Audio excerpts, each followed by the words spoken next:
صوبائی وزیر مواصلات اور ترجمان بلوچستان عوامی پارٹی سردار عبدالرحمان کیتران نے ریکارڈنگ معاہدے کے نتیجے میں بیرک گولڈ کارپوریشن کمپنی کی جانب سے $3 ملین کی پہلی ادائیگی کو صوبائی حکومت کی کامیابی قرار دیتے ہوئے کہا کہ اس کا کریڈٹ وزیر اعلیٰ بلوچستان میر عبدالقدوس بزنجو اور تمام اراکین کو جاتا ہے۔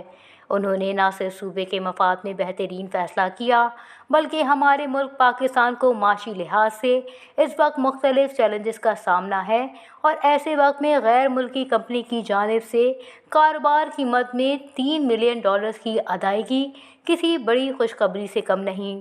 وزیر مواصلات سردار عبدالرحمان کیتران کا مزید کہنا تھا کہ بلوچستان قدرتی وسائل سے مالا مال ہے۔ اگر صحیح وقت پر صحیح فیصلے لیے جائیں تو ہم ہر قسم کی معاشی اور امن دشمنوں سے مقابلہ کر سکتے ہیں۔